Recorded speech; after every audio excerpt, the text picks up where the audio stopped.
So thank you for joining us for the Japan CPO Association's first online event called Product Leaders 2021. Could you introduce yourself and your company to the audience? No problem. First, thank you for having me. So I've been in the tech industry for about 11 years, actually 15 years now. And I worked across kind of like different regions. I grew up in Canada and then went to college there. And then right after graduation, I moved to Hong Kong and started working there. And my first job was actually a developer for a startup at the time. And then I moved on to a consulting role with IBM. And I stayed with them for a couple of years. And luckily, that's where I got a chance to work with the Japanese customers. We had a team out there, and I worked with them in consulting in terms of a product called ICM, or Incentive Compensation Management. And that's where I kind of learned how to work with a lot of the Japanese folks and the customers and the products and such. And then I most recently was in product marketing with Salesforce. I did that for about 3 years before moving into a product management role. And even at Salesforce now, I continue to support my Japanese colleagues and customers out there to make sure that they're successful with our products. Did you enjoy living in Japan? Yeah, I think it was great. You know, I spent about 1.5 years there. So I really got to immerse myself with the culture and the people there. I made some great friends. We're still in contact with each other. So let's talk about marketing. So almost all companies have some sort of corporate marketing. Product marketing, not all companies have. Can you talk about the difference between corporate marketing and product marketing? Yeah, of course. So I believe a lot of people are familiar with corporate marketing, which is, typically responsible for promoting the company as a whole. They do the brand, they make sure that people know about the company, doing advertisements and working with other companies in co-marketing and that type of stuff. Whereas product marketing is very focused on individual products within a organization or a company. So it's a little bit, you still kind of do similar activities, like you still run, advertisements, and you do events to bring visibility to the product versus bring visibility to the company itself as a whole. So Salesforce has a lot of products. How do you keep consistent sort of brand messaging and campaigns and all this kind of stuff at the same time, showing the uniqueness of each product? That is a great question, especially in multi-product organizations like Salesforce. I think Salesforce alone has, if you look at the webpage, I think we have like about 10 to 15 different products. So how Salesforce does is we actually have a team that's called cross-product marketing.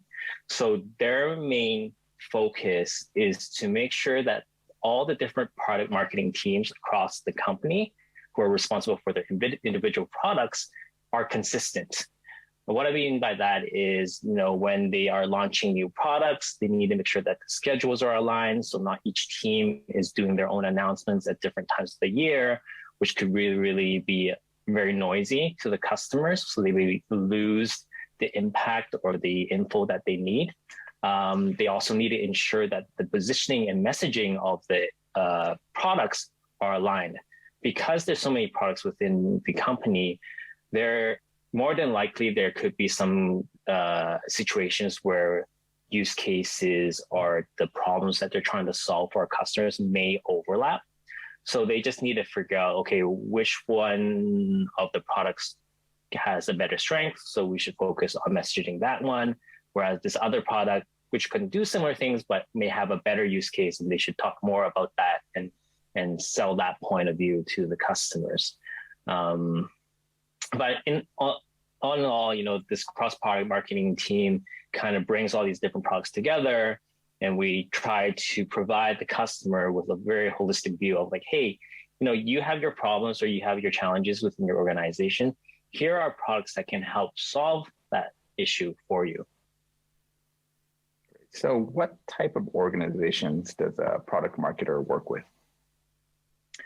So as a product marketer, because you are kind of the I want to say the last gate through the door before the product goes out to the market, but you need to be the one that kind of gathers all this information so that it's ready to go to market, so that the customers are ready to receive this and see it as the product was meant to be. So, first of all, product management is a very big team that you will work with, because you need to kind of understand what is the product that they're building. So how are we going to sell it? Who are we going to sell it to, right?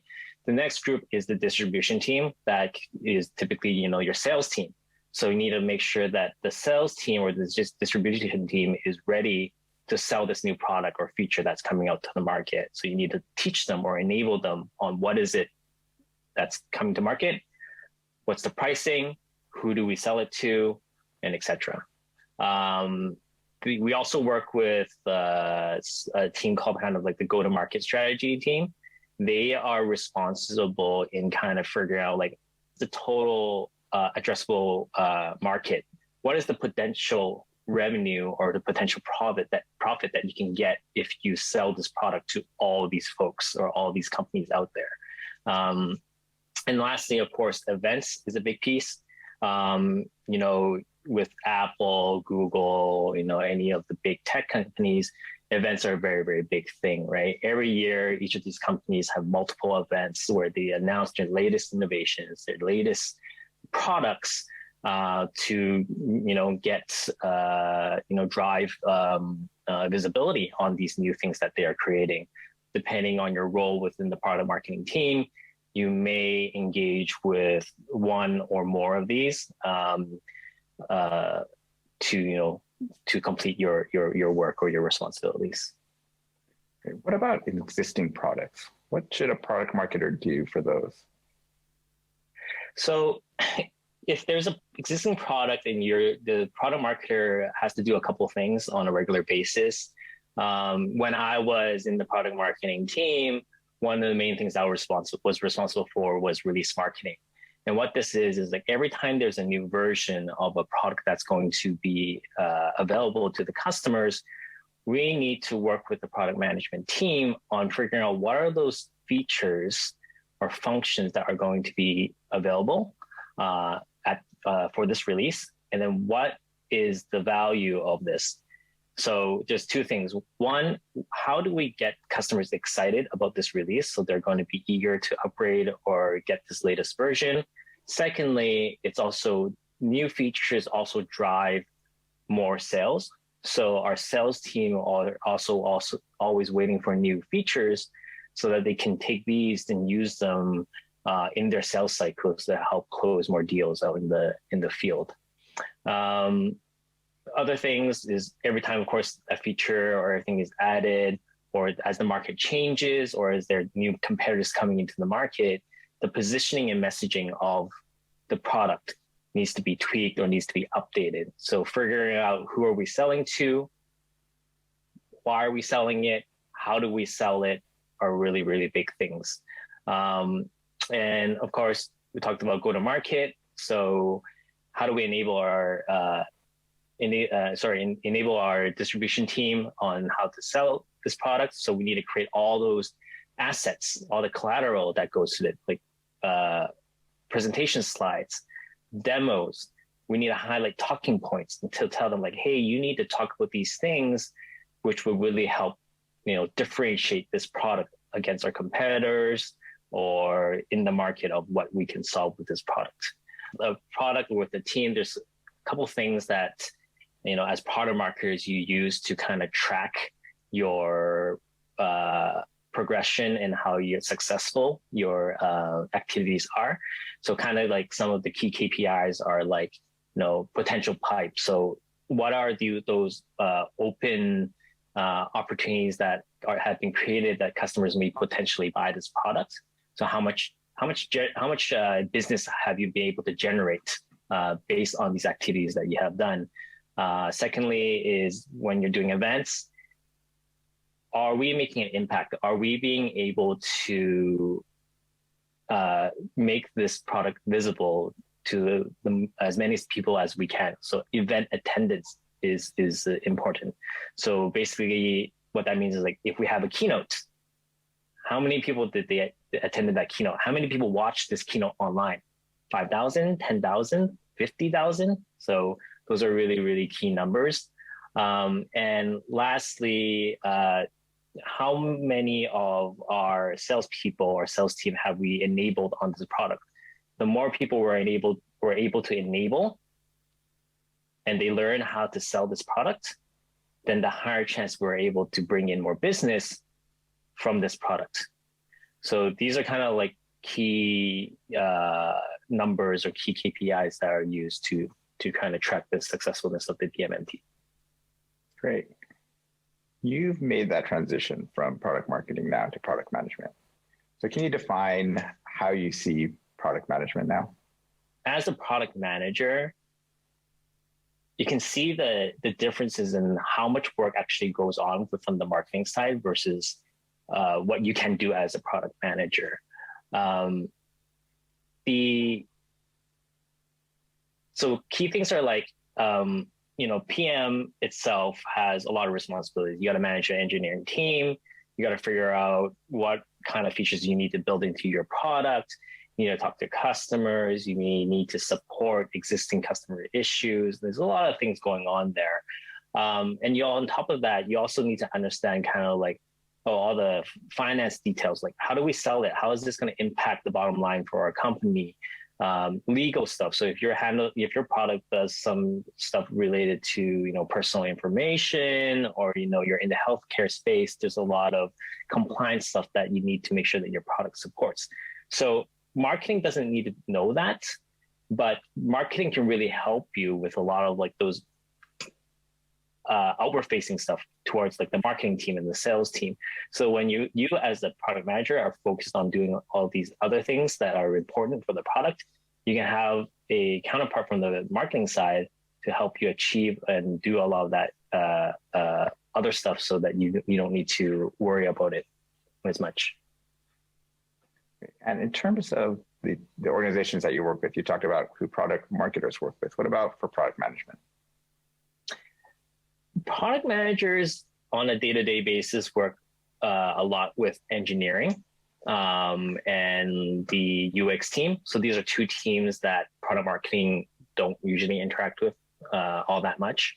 Of course, because engineering is the team that actually will be building the code and building the product for you. And then the UX, or the user experience team, is the one that helps do the design of your interface and how your customers will actually interact with the product. And of course, product marketing, you got to be interacting with them and working with them to getting your product out into the market. And then of course, with the sales organization, especially within, a tech product, or, within the tech space, some of the questions that come up from the sales team could be very, very technical, and those may not be questions that your product marketer can answer for you. So, product marketing can help you answer the pricing and the positioning of your product. But when it comes down to like, what are the limitations of this product? Who can use this, or can it be used in this environment? The product manager would typically be the one that needs to answer and help with those.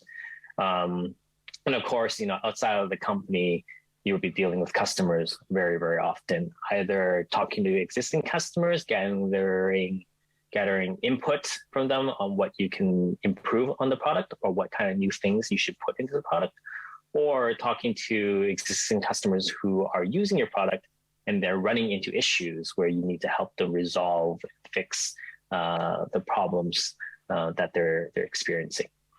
Great, thank you. One of our board members asked, so what organization conducts market and product research for new products? Typically, depending on the company size, smaller companies, as I understand, it is the product manager that will need to do this. So the product manager will be the one who kind of identifies the opportunities of what it is that they can build or they should enhance in their product. So as I was saying earlier, this is typically through, customers' engagements, working with customers, or even their experience or what they're seeing in the market. For larger companies, you may have a team dedicated to that. So of course, at Salesforce, we have a user research team that will do that. So if a idea or a feature or product is conceived, it could be from the PM, it could be from an engineer, or it could even be from like your CEO. Then the UX team would take that, the user research team would take that and compiles, surveys and studies, and they will go and identify, a set number of customers or participants to help provide feedback.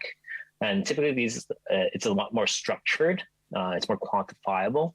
So then we talked to 5 or 10 different customers, 2 of them said this, 10 of them said this, so that there's some data that you can use to support on deciding why and if you should build this product that was conceived. Great. So now that you've worked product management twice and also product marketing, do you have any advice for product managers to work better with product marketers? From my experience, I can tell you, before I became a product marketer, I had no idea what product marketing did. I knew the team existed. I knew there was people in that team, but I really didn't know what work came out of that team itself. And I always thought like, product management already did a lot of the work. And I thought a lot of the work already came out of there. But once I joined the team, there was actually a lot more, and also kind of uncovered and saw a lot of challenges that the teams would have due to lack of communication. So my suggestion, or what I think is really, really helpful, is make sure that the product managers and the product marketing team are talking and communicating as often and as early as possible when you're building out a product. The key reason is, product marketers have their specialty in knowing the market and knowing and finding the right resources to help with, events and targeting the right market and customers. And the PM or the product manager has the technical skills to know, what are those challenges in building this out, working with the engineering team to solve any of those problems. But when you're working in silos, what happens is when you end up going to the market with the product, there may end up being some disconnect on what you're ending up in delivering for that product to the customers. So what will happen is you might end up with a product that your sellers cannot sell or your customers don't want to buy. So then what that results in is your product has failed. It could be the best product with the best code built by the best engineers in the world, but if you can't make money for the company, then all of that doesn't matter, right? So communication, talk to your product marketing team, make sure they're involved in decisions, and make sure that they help drive some of the activities that you need to make your product successful. So Terry, you've worked in Japan as well as in Silicon Valley. So what do you think will translate well to Japan? I feel like that bringing in the product marketing organization or someone to do the role of a product marketer within your organization will really help with the team in Japan. Based on my experience in working with the people there, I found that a lot of them were very, very meticulous in detail, regardless of what their job is. So they are really, really focused on making sure the things that they need to do are right, and they go into the weeds to make sure it comes out perfect. But to help out the organization, you need more people to handle all the different responsibilities or activities that's required to build a successful product. Just having a product manager itself is not sufficient to do all of this. if all those things that I talked about, marketing, sales, legal, engineering, all of that falls onto one person or a couple of people within your organization, it's almost near impossible for them to do a good job on all of those things. So having a product marketer in your organization can offload some of those things from the product manager, and they can help with some of those tasks like marketing and events. Whereas then the PM or the product manager can focus on building a good product. So they can spend more time talking to the customers, spend more time working with engineering, and spending more time, figuring out what is the best product that should be built and brought to market. There's plenty of work that needs to be done. So I don't think any product manager should be scared that they're going to lose, their job because there is a product marketer there.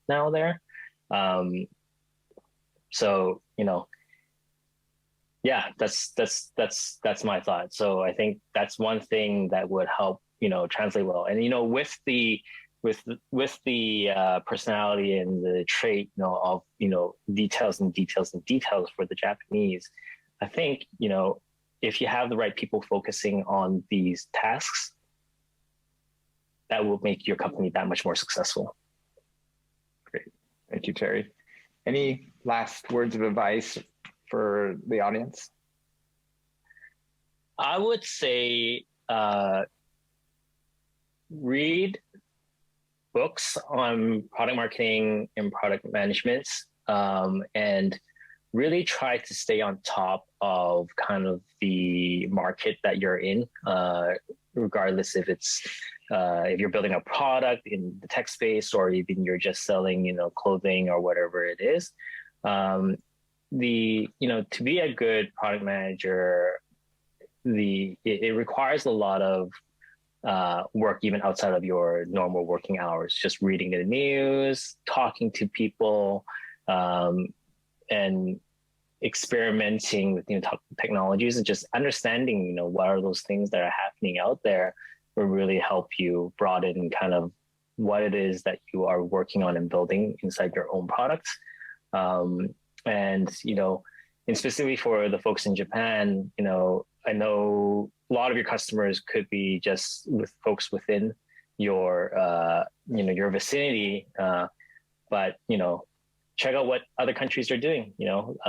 There's a lot of great ideas out there, and you never know, you might discover something really, really cool that will work really, really well for your customers. Great. That's great advice. Thank you very much, Terry. We'd like to thank you for your time and for your sharing all of your experience. And I hope to be able to see you in person sometime soon. Thanks, Ken. I hope to see you soon too.